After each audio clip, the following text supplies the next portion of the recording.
The NFL spent decades meticulously engineering the perfect player image, controlling every narrative, silencing every controversy.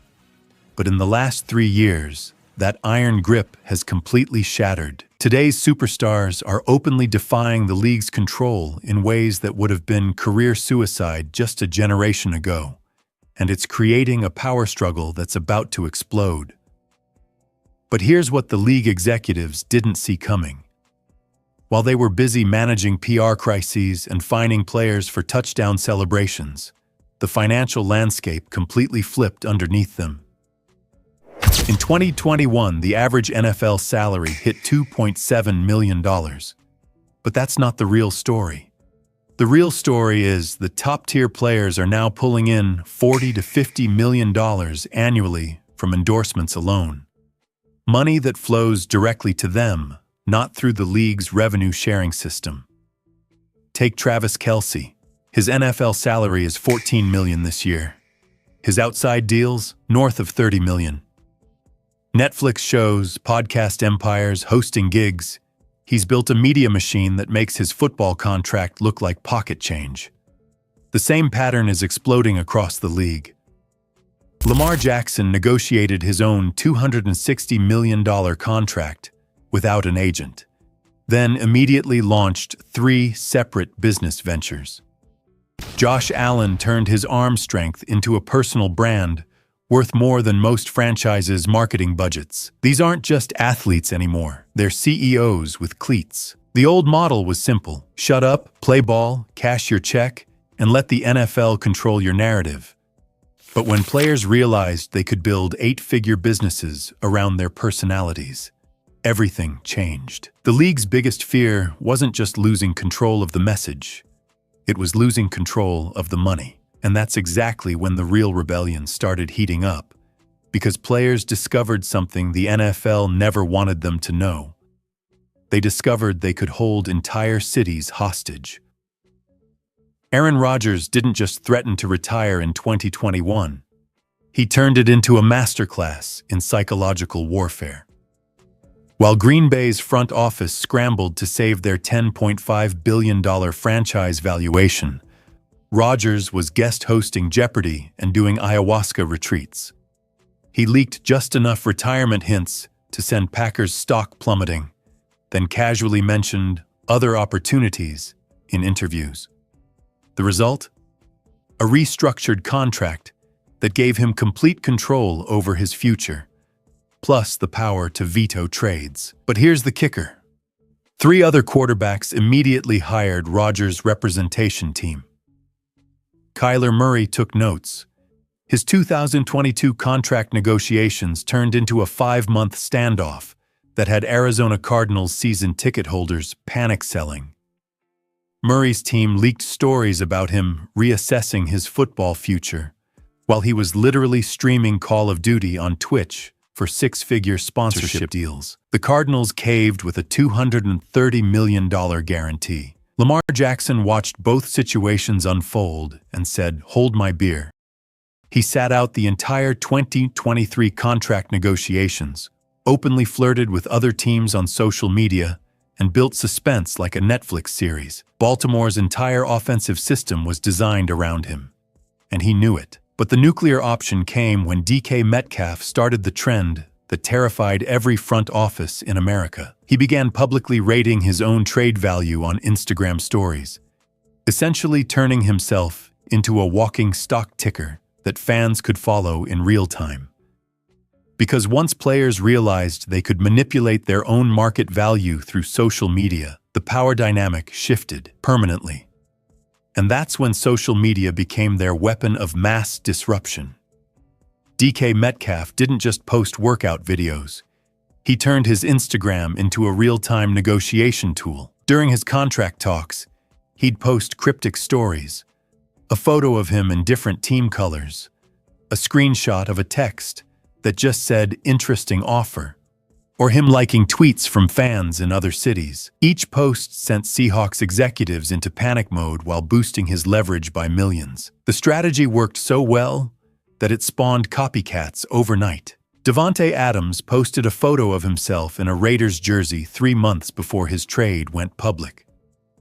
Tyreek Hill tweeted, "Time for a change," and watched 6 teams slide into his agent's DMs within hours.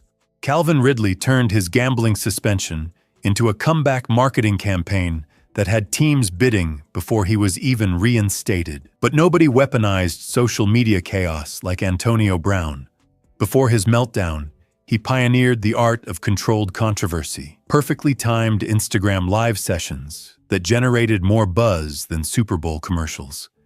His posts drove narrative cycles that ESPN couldn't ignore, essentially forcing the league to respond to his timeline instead of their own. The numbers don't lie. Players with over 1 million social media followers average 34% higher endorsement deals than those without.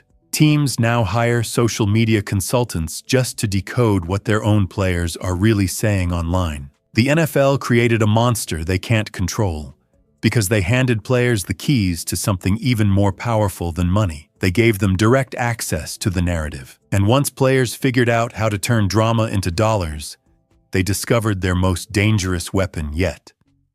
They learned how to make the NFL's sponsors choose sides.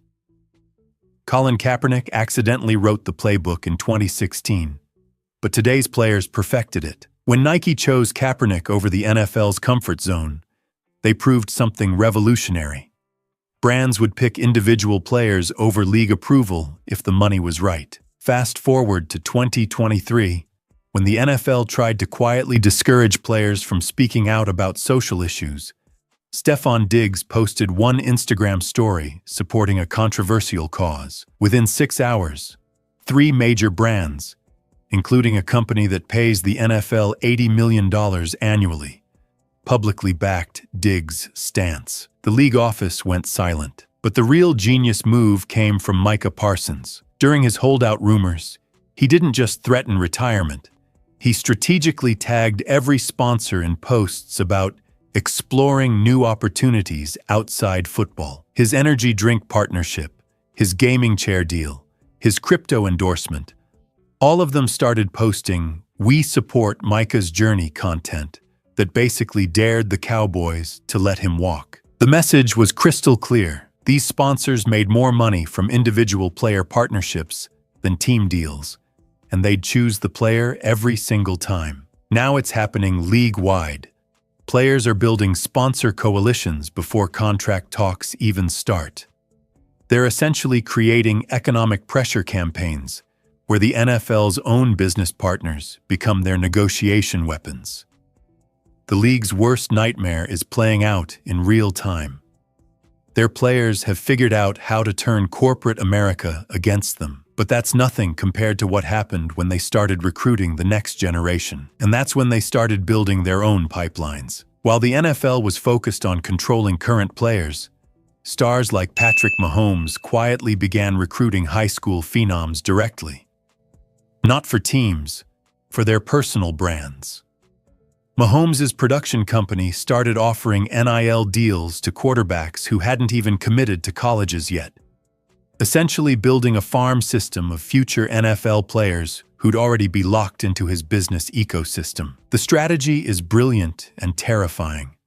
By the time these recruits reach the NFL, they'll already have million-dollar relationships with player-owned companies, not league-approved sponsors. Mahomes isn't just playing quarterback. He's building a quarterback monopoly that bypasses traditional NFL development entirely. Travis Kelce took it further. His media company now sponsors entire high school football programs with one catch. Players have to agree to future partnership opportunities if they make it pro. He's literally creating contractual obligations with kids who won't be draft eligible for 5 years. But the nuclear option came from an unexpected source. Tom Brady's TB12 method isn't just a training program anymore. It's become a recruiting tool for players who want to extend their careers past what the NFL considers viable. Older players who should be retiring are instead joining Brady's system, staying productive longer, and demanding contracts the league never planned to pay. The result? A shadow infrastructure that's completely independent of NFL control, funded by player money, and designed to create leverage the league can't regulate. Because when players started thinking like venture capitalists instead of employees, they discovered something that keeps Roger Goodell awake at night. The fact that they don't need the NFL anymore. Think about what we just witnessed. Players who make more money outside football than from their contracts. Superstars who can crash billion-dollar franchise valuations with a single social media post. Athletes who've turned corporate sponsors into personal armies against league interests. And now they're building their own development systems that could eventually replace the NFL's entire talent pipeline. This isn't just a rebellion, it's a complete economic revolution. For the first time in NFL history, the most valuable players have more leverage than the league itself. They've systematically dismantled every control mechanism the NFL spent decades perfecting, and they're not stopping. The nightmare scenario that keeps Roger Goodell staring at his ceiling isn't about protests or controversies anymore. It's about waking up one day to discover that his biggest stars have built a parallel football economy where the NFL is just another business partner, not the boss. Picture this future: a league where players own the training facilities, control the media coverage, decide which sponsors get access, and even determine who gets recruited into the sport. Imagine Travis Kelce's media empire producing the broadcasts, Mahomes' company running the combine workouts, and Tom Brady's longevity program deciding who stays active past age 35. The NFL logo might still be on the helmets, but everything else, the money, the narrative, the talent development, flows through player-controlled businesses. We're already seeing the early stages. When Hard Knocks wanted access to the Chiefs, they had to negotiate with Travis Kelce's production company, not just the team. When ESPN covers Lamar Jackson, they source their footage from his personal media team, not the Ravens' PR department. When young quarterbacks want elite training, they call Tom Brady's TB12, not the NFL's official development programs. This parallel economy isn't some distant possibility. It's happening right now. One Instagram post, one business venture, one NIL deal at a time. The NFL built a 100-year empire on controlling every aspect of professional football, from the players to the coverage to the revenue streams. But in just 3 short years, their own superstars have figured out how to recreate all of it independently. And with each passing season, as more players realize they can build 8-figure empires around their personalities while holding entire franchises hostage with their social media accounts, that parallel economy becomes more complete, more profitable, and more powerful than the traditional system it's designed to replace. The transformation is complete. The NFL's iron grip is broken. And the players? They're just getting started. Subscribe for more savvy NFL takes.